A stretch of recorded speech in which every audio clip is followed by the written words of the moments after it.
അടുക്കളയിലെ ഒരു ചെറിയ കറുത്ത വിത്ത്. പക്ഷേ അതിനുള്ളിൽ ഒളിഞ്ഞിരിക്കുന്നത് നിരവധി ജൈവ സജീവ ഘടകങ്ങൾ. പണ്ടുകാലം മുതൽ ഭക്ഷണത്തിലും പരമ്പരാഗത ചികിത്സാ രീതികളിലും ഉപയോഗിച്ചിരുന്ന ഈ വിത്തിനെ നമ്മൾ വിളിക്കുന്നത് കരിഞ്ജീരകം എന്നാണ്. കരിഞ്ജീരകം കഴിച്ചാൽ എന്തൊക്കെ ഗുണങ്ങളാണ് ലഭിക്കുന്നത്? ഇതിലെ പ്രധാന പോഷകങ്ങളും ഫൈറ്റോകെമിക്കൽസും ഏതൊക്കെയാണ്? കരിഞ്ജീരകത്തിൻ്റെ എണ്ണയ്ക്ക് ഇത്രയധികം പ്രാധാന്യം ലഭിക്കുന്നത് എന്തുകൊണ്ട്? വീട്ടിൽ ഇത് എങ്ങനെയെല്ലാം ഉപയോഗിക്കാം? ആർക്കാണ് കരിഞ്ജീരകം ശ്രദ്ധയോടെ ഉപയോഗിക്കേണ്ടത്? ഇതെല്ലാം വിശദമായി അറിയണമെങ്കിൽ ഈ വീഡിയോ അവസാനം വരെ കാണുക. കരിഞ്ജീരകത്തിൻ്റെ ശാസ്ത്രീയ നാമം നിഗല്ല സറ്റൈവ എന്നാണ്. ഇത് റെനൻഗുലേസി എന്ന സസ്യകുടുംബത്തിൽപ്പെടുന്ന ഒരു ചെറിയ സസ്യമാണ്. ഇംഗ്ലീഷിൽ ഇതിനെ സാധാരണയായി black cumin, black seed, black caraway തുടങ്ങിയ പേരുകളിൽ വിളിക്കുന്നു. അറബിക് പരമ്പരാഗത ഉപയോഗങ്ങളിൽ നിന്ന് ഹബാറ്റുൽ ബറാഖ് എന്ന പേരിലും അറിയപ്പെടുന്നു. ഇവിടെ ഒരു കാര്യം പ്രത്യേകം പറയണം. നമ്മൾ കേരളത്തിൽ ജീരകം എന്ന് പറയുമ്പോൾ സാധാരണയായി ഉപയോഗിക്കുന്ന ക്യുമിനം സൈമിനം അല്ല കരിഞ്ജീരകം. അതുകൊണ്ട് കരിഞ്ജീരകവും സാധാരണ ജീരകവും ഒരേ സസ്യമല്ല. കരിഞ്ജീരകത്തിൻ്റെ വിത്തുകൾ ചെറുതും കറുത്തതും അല്പം മൂർച്ചയുള്ള രുചിയുള്ളതുമാണ്. കരിഞ്ജീരകം സാധാരണയായി ഏകദേശം 20 മുതൽ 40 സെൻറ്റിമീറ്റർ വരെ ഉയരത്തിൽ വളരുന്ന ഒരു സസ്യമാണ്. ഇതിൻ്റെ ഇലകൾ വളരെ നേർത്തതും നാരുപോലെ വിഭജിക്കപ്പെട്ടതുമാണ്. പൂക്കൾ സാധാരണയായി വെള്ളയോ ഇളം നീല നിറമോ ഉള്ളവയായിരിക്കും. പൂക്കൾക്ക് ശേഷം രൂപപ്പെടുന്ന ക്യാപ്സ്യൂളിനുള്ളിലാണ് വിത്തുകൾ ഉണ്ടാകുന്നത്. ഈ ചെറിയ കറുത്ത വിത്തുകളാണ് പ്രധാനമായും ഭക്ഷണത്തിലും പരമ്പരാഗത ഉപയോഗങ്ങളിലും ഉപയോഗിക്കുന്നത്. കരിഞ്ജീരകത്തിൻ്റെ കൃത്യമായ പ്രാഥമിക ഉത്ഭവത്തെക്കുറിച്ച് വിവിധ അഭിപ്രായങ്ങളുണ്ടെങ്കിലും തെക്ക് പടിഞ്ഞാറൻ ഏഷ്യയിലും മിഡിൽ ഈസ്റ്റ്, മെഡിറ്ററേനിയൻ മേഖലകളിലും ഇതിൻ്റെ ചരിത്രപരമായ ഉപയോഗവുമായി ബന്ധപ്പെട്ടിരിക്കുന്നു. ഇന്ന് ഇന്ത്യ, മിഡിൽ ഈസ്റ്റ്, വടക്കേ ആഫ്രിക്ക, വിവിധ ഏഷ്യൻ രാജ്യങ്ങൾ എന്നിവിടങ്ങളിൽ ഇത് കൃഷി ചെയ്യുന്നു. ഇന്ത്യയിലും പല പ്രദേശങ്ങളിലും ഇത് സുഗന്ധവ്യഞ്ജനമായും ഔഷധ സസ്യമായും ഉപയോഗിക്കുന്നു.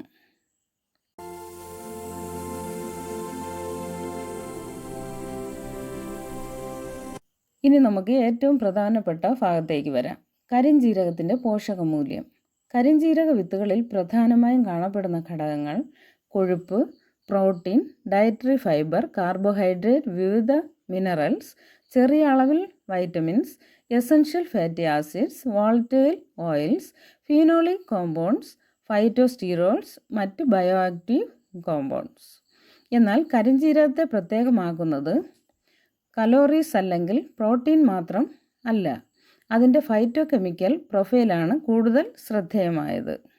കരിഞ്ജീരകത്തെക്കുറിച്ച് സംസാരിക്കുമ്പോൾ ഏറ്റവും പ്രധാനപ്പെട്ട പേരുകളിലൊന്നാണ് തൈമോകൊയ്നോൻ.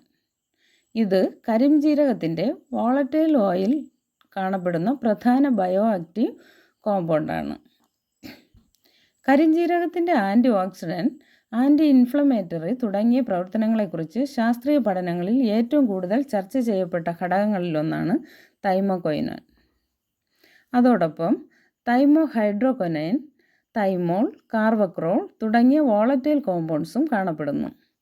ഇവയുടെ സാന്നിധ്യമാണ് കരിഞ്ജീരകത്തിൻ്റെ പ്രത്യേക അറോമ, രുചി, ജൈവ പ്രവർത്തനങ്ങൾ എന്നിവയുമായി ബന്ധപ്പെട്ടിരിക്കുന്നത്. നമ്മുടെ ശരീരത്തിൽ മെറ്റബോളിസം നടക്കുമ്പോൾ റിയാക്റ്റീവ് ഓക്സിജൻ സ്പീഷീസ് എന്നറിയപ്പെടുന്ന ചില റിയാക്റ്റീവ് മോളിക്യൂൾസ് ഉണ്ടാകുന്നു. അവ അധികമായി കൂടുമ്പോൾ ഓക്സിഡേറ്റീവ് സ്ട്രെസ് ഉണ്ടാകാം. ഭക്ഷണത്തിലൂടെ ലഭിക്കുന്ന ആൻറ്റി ഓക്സിഡൻറ്റ്സ് ഈ ഓക്സിഡേറ്റീവ് സ്ട്രെസ് നിയന്ത്രിക്കുന്നതിൽ സഹായകമാകുന്നു. കരിഞ്ജീരകത്തിലെ വിവിധ ഫൈറ്റോകെമിക്കൽസ് ആൻറ്റി ഓക്സിഡൻറ്റ് ആക്ടിവിറ്റി കാണിക്കുന്നതായി ലബോറട്ടറി, അനിമൽ സ്റ്റഡീസ് എന്നിവയിൽ കണ്ടെത്തിയിട്ടുണ്ട്.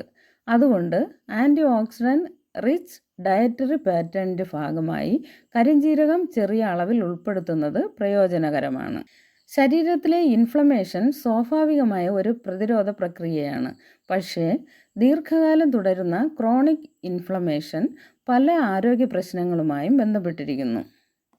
കരിഞ്ജീരകത്തിലെ തൈമോകൊയ്നോൻ ഉൾപ്പെടെയുള്ള ഘടകങ്ങൾക്ക് ആൻറ്റി ഇൻഫ്ലമേറ്ററി ആക്ടിവിറ്റി ഉണ്ടാകാമെന്ന് എക്സ്പെരിമെൻ്റൽ സ്റ്റഡീസിൽ സൂചിപ്പിക്കുന്നു. പരമ്പരാഗതമായി കരിഞ്ജീരകം ദഹനത്തിന് ഉപയോഗിച്ചു വരുന്നു. ചിലർ ഭക്ഷണത്തിന് ശേഷം ചെറിയ അളവിൽ കരിഞ്ജീരകം ഉപയോഗിക്കുന്നത് വയറുവീക്കം, ഗ്യാസ് തുടങ്ങിയ പ്രശ്നങ്ങളിൽ ആശ്വാസം നൽകുന്നു. കരിഞ്ജീരകത്തിലെ വോളറ്റൈൽ കോമ്പൗണ്ട്സ് ദഹന പ്രക്രിയയുമായി ബന്ധപ്പെട്ട ചില പ്രവർത്തനങ്ങളെ സ്വാധീനിക്കുന്നു. കരിഞ്ജീരകത്തെക്കുറിച്ചുള്ള ചില ക്ലിനിക്കൽ സ്റ്റഡീസിൽ blood glucose, insulin related markers എന്നിവയിൽ ചെറിയ ഗുണകരമായ മാറ്റങ്ങൾ റിപ്പോർട്ട് ചെയ്തിട്ടുണ്ട്. കരിഞ്ജീരകത്തിൻ്റെ ലിപ്പിഡ് പ്രൊഫൈലിലുള്ള സ്വാധീനത്തെക്കുറിച്ചും പഠനങ്ങൾ നടന്നിട്ടുണ്ട്. ചില പഠനങ്ങളിൽ total cholesterol, LDL cholesterol, triglycerides തുടങ്ങിയ ഘടകങ്ങളിൽ ചെറിയ മാറ്റങ്ങൾ റിപ്പോർട്ട് ചെയ്തിട്ടുണ്ട്. ചില മനുഷ്യ പഠനങ്ങളിൽ കരിഞ്ജീരകം ബ്ലഡ് പ്രഷറിൽ ചെറിയ ഗുണകരമായ സ്വാധീനം കാണിക്കുന്നുവെന്ന് റിപ്പോർട്ട് ചെയ്തിട്ടുണ്ട്. കരിഞ്ജീരകം അധികമായി ഉപയോഗിക്കുകയും മരുന്നും തുടരുകയും ചെയ്താൽ ചിലരിൽ BP വളരെ താഴ്ന്നേക്കാം. അതിനാൽ ഹൈപ്പർ ടെൻഷൻ ഉള്ളവർ സ്ഥിരമായി ഉപയോഗിക്കുന്നതിന് മുമ്പ് ഡോക്ടറുടെ ഉപദേശം തേടുന്നത് സുരക്ഷിതമാണ്. ഇമ്മ്യൂണിറ്റി ബൂസ്റ്റർ എന്ന വാക്ക് ഇന്ന് വളരെ വ്യാപകമായി ഉപയോഗിക്കുന്നുണ്ട്. കരിഞ്ജീരകത്തിലെ bioactive compounds immune related പാത്വേസിനെ സ്വാധീനിക്കാമെന്ന് എക്സ്പെരിമെൻ്റൽ റിസർച്ച് സൂചിപ്പിക്കുന്നു. പക്ഷേ ഒരു ഭക്ഷണം മാത്രം ഇമ്മ്യൂണിറ്റി വർദ്ധിപ്പിക്കും എന്ന രീതിയിൽ കാണുന്നത് ശാസ്ത്രീയമായി ശരിയല്ല. കരിഞ്ജീരകത്തിലെ ആൻറ്റി ഓക്സിഡൻറ്റ് കോമ്പൗണ്ട്സ് ചർമ്മ സംരക്ഷണത്തിലും താൽപ്പര്യമുണർത്തിയിട്ടുണ്ട്. കരിഞ്ജീരക എണ്ണ ടോപ്പിക്കലായി ഉപയോഗിക്കുന്നതിനെക്കുറിച്ച് ചില ചെറിയ പഠനങ്ങൾ ഉണ്ട്. എന്നാൽ എല്ലാവരുടെയും ചർമ്മത്തിന് ഒരുപോലെ അനുയോജ്യമാകണമെന്നും ഇല്ല. പ്യുവർ ബ്ലാക്ക് സീഡ് ഓയിൽ നേരിട്ട് മുഖത്ത് പുരട്ടുന്നതിന് മുമ്പ് പാച്ച് ടെസ്റ്റ് ചെയ്യുക. ചൊറിച്ചിൽ, ബേണിംഗ്, റെഡ്നെസ് എന്നിവ ഉണ്ടായാൽ ഉപയോഗം നിർത്തുക. കരിഞ്ജീരക എണ്ണ മുടിയിലും സ്കാൽപ്പിലും പരമ്പരാഗതമായി ഉപയോഗിക്കുന്നുണ്ട്. ഇതിലെ fatty acids, volatile compounds, antioxidants എന്നിവയാണ് ഇതിൻ്റെ കോസ്മെറ്റിക് വാല്യൂവിൻ്റെ ഭാഗം. എന്നാൽ കരിഞ്ജീരകം ഉപയോഗിച്ചാൽ ഉറപ്പായും മുടി വളരുമെന്ന അവകാശവാദത്തിന് ശക്തമായ ക്ലിനിക്കൽ എവിഡൻസ് ഇല്ല. ഹെയർ ഫോളിൻ്റെ കാരണം iron deficiency, thyroid problems, hormonal changes, stress, nutritional deficiencies തുടങ്ങിയവയാകാം. അതുകൊണ്ട് തുടർച്ചയായ ഹെയർ ഫാൾ ഉണ്ടെങ്കിൽ കാരണം കണ്ടെത്തുകയാണ് പ്രധാനപ്പെട്ടത്. വീട്ടിൽ നമുക്ക് ഏതെല്ലാം രീതിയിൽ ഉപയോഗിക്കാം? ചെറിയ അളവിൽ കരിഞ്ജീരകം ചേർത്ത് രാത്രി വെച്ച് രാവിലെ അരിച്ചെടുത്ത് ഉപയോഗിക്കുന്ന രീതി ചില പരമ്പരാഗത രീതികളിൽ കാണാം. ഇത് ഒരു ഔഷധ ചികിത്സയായി കാണരുത്. ചെറിയ അളവിൽ ഭക്ഷ്യമായി ഉപയോഗിക്കുന്നതാണ് കൂടുതൽ സുരക്ഷിതമായ സമീപനം. അതുപോലെ തന്നെ പരമ്പരാഗതമായി ചെറിയ അളവിൽ കരിഞ്ജീരകപ്പൊടി തേൻ ചേർത്ത് ഉപയോഗിക്കുന്ന രീതിയും ഉണ്ട്. എൻ്റെ അഭിപ്രായത്തിൽ കരിഞ്ജീരകം ഉപയോഗിക്കാനുള്ള ഏറ്റവും ലളിതമായ മാർഗം ഭക്ഷണത്തിൻ്റെ ഭാഗമാക്കുക എന്നതാണ്. ചപ്പാത്തി, ബ്രെഡ്, പിക്കിൾസ്, വെജിറ്റബിൾസ് ഡിഷസ്, ചില കറി പ്രിപ്പറേഷൻസ് എന്നിവയിൽ ചെറിയ അളവിൽ ചേർക്കാം. ഇങ്ങനെ ഉപയോഗിക്കുമ്പോൾ അമിതമായ മെഡിസിനൽ ഡോസ് എടുക്കേണ്ട ആവശ്യമില്ല. ഒരു കപ്പ് ചൂടുവെള്ളത്തിൽ ചെറിയ അളവിൽ കരിഞ്ജീരകം ചേർത്ത് കുറച്ച് മിനിറ്റ് മൂടി വെച്ച് അരിച്ചെടുത്ത് കുടിക്കാം. ഇഷ്ടമുണ്ടെങ്കിൽ ചെറിയ അളവിൽ ഇഞ്ചി ചേർക്കാം. കരിഞ്ജീരക വിത്തിൽ നിന്ന് ഓയിൽ എക്സ്ട്രാക്ഷൻ നടത്താം. ഇതിനെ ബ്ലാക്ക് സീഡ് ഓയിൽ അല്ലെങ്കിൽ ബ്ലാക്ക് ക്യുമിൻ സീഡ് ഓയിൽ എന്ന് വിളിക്കുന്നു. വിത്തിൻ്റെ എണ്ണയിൽ ഫാറ്റി ആസിഡിനും വോളറ്റൈൽ കോമ്പൗണ്ട്സിനും പ്രാധാന്യമുണ്ട്. അതിൽ പ്രധാനമായി ലിനോലിക് ആസിഡ് പോലുള്ള പോളി അൺസാച്ചുറേറ്റഡ് ഫാറ്റി ആസിഡ്സ് കാണപ്പെടുന്നു. എണ്ണയ്ക്ക് വിത്തിനേക്കാൾ കൂടുതൽ കോൺസെൻട്രേറ്റഡ് ബയോ ആക്റ്റീവ് കോമ്പൗണ്ട്സ് ലഭിക്കാം. അതുകൊണ്ട് എണ്ണയും വിത്തും ഒരുപോലെ അളവിൽ ഉപയോഗിക്കാമെന്ന് കരുതരുത്. കരിഞ്ജീരകം ഭക്ഷ്യ അളവിൽ സാധാരണയായി എല്ലാവർക്കും ഉപയോഗിക്കാവുന്നതാണ്.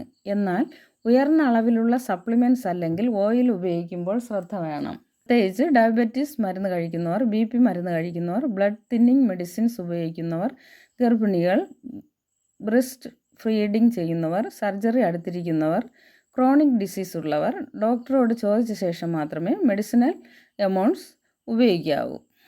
അധികമായി ഉപയോഗിച്ചാൽ ചിലരിലെങ്കിലും വയറുവേദന, Nazia, digestive discomfort, allergy, skin irritation തുടങ്ങിയ പ്രശ്നങ്ങൾ ഉണ്ടാകാം. അതിനാൽ കരിഞ്ജീരകം സ്വാഭാവികമാണ്. അതിനാൽ എത്ര വേണമെങ്കിലും കഴിക്കാം എന്ന ധാരണ തെറ്റാണ്.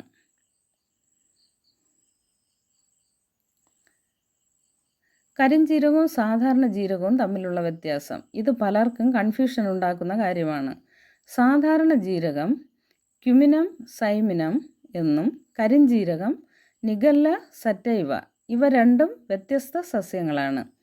രുചിയും അറോമയും ഫൈറ്റോകെമിക്കൽ കോമ്പോസിഷനും വ്യത്യസ്തമാണ്. അതുകൊണ്ട് പേരിൽ ജീരകം ഉണ്ടെന്ന കാരണത്താൽ രണ്ടും ഒരേ സസ്യമാണെന്ന് കരുതരുത്. നല്ല കരിഞ്ജീരക വിത്തുകൾ സാധാരണയായി കറുത്ത നിറമുള്ളത്, ചെറിയതും ആംഗുലർ ആയ രൂപമുള്ളത്, ശക്തമായ പ്രത്യേക അറോമ ഉള്ളതും, ഈർപ്പം ഇല്ലാത്തതും പൂപ്പൽ ഇല്ലാത്തതും ആയിരിക്കണം. വാങ്ങുമ്പോൾ എയർ ടൈറ്റ് ക്ലീൻ പാക്കേജിംഗ് ഉള്ളത് തിരഞ്ഞെടുക്കുക. വിത്തുകൾ എയർ ടൈറ്റ് കണ്ടെയ്നറിൽ സൂക്ഷിക്കുക. ഈർപ്പം, ചൂട്, നേരിട്ടുള്ള സൂര്യപ്രകാശം എന്നിവ ഒഴിവാക്കുക. വിത്ത് പൊടിച്ചു വെച്ചാൽ അറോമയും വോളറ്റൈൽ കോമ്പൗണ്ട്സും കാലക്രമേണ കുറയാം. അതിനാൽ ആവശ്യത്തിന് മാത്രം പൊടിച്ച് ഉപയോഗിക്കുന്നതാണ് നല്ലത്. ഭക്ഷണത്തിൽ ചെറിയ അളവിൽ സ്പൈസായി ഉപയോഗിക്കുന്നത് പൊതുവെ പ്രായോഗികമാണ്. സപ്ലിമെൻ്റ് അല്ലെങ്കിൽ ഓയിൽ മെഡിസിനൽ ഡോസായി ഉപയോഗിക്കുന്നതിന് മുമ്പ് ആരോഗ്യസ്ഥിതി, മരുന്നുകൾ, പ്രായം തുടങ്ങിയ കാര്യങ്ങൾ പരിഗണിക്കണം. ഇന്നത്തെ വീഡിയോയിൽ നമ്മൾ മനസ്സിലാക്കിയ കാര്യങ്ങൾ: 1. കരിഞ്ജീരകം, അത് നിഗല്ല സറ്റൈവ ആണ്. 2. ഇത് സാധാരണ ജീരകത്തിൽ നിന്ന് വ്യത്യസ്തമാണ്. 3. ഇതിലെ പ്രധാന ബയോ ആക്റ്റീവ് കോമ്പൗണ്ട്സിൽ ഒന്നാണ് തൈമോകൊയ്നാൻ. 4. ആൻറ്റി ഓക്സിഡൻറ്റ്, ആൻറ്റി ഇൻഫ്ലമേറ്ററി തുടങ്ങിയ പ്രവർത്തനങ്ങളെക്കുറിച്ച് ഗവേഷണങ്ങൾ നടന്നിട്ടുണ്ട്. 5. Glucose lipid profile, blood pressure തുടങ്ങിയ മേഖലകളിലും പഠനങ്ങൾ നടന്നിട്ടുണ്ട്. 6. ഭക്ഷണത്തിൻ്റെ ഭാഗമായി ചെറിയ അളവിൽ ഉപയോഗിക്കുന്നത് കൂടുതൽ സ്വാഭാവികമായ സമീപനമാണ്. 7. മെഡിസിനൽ ഡോസായി ഉപയോഗിക്കുന്നവർ, പ്രത്യേകിച്ച് മരുന്നുകൾ കഴിക്കുന്നുണ്ടെങ്കിൽ, വിദഗ്ധ ഉപദേശം തേടണം.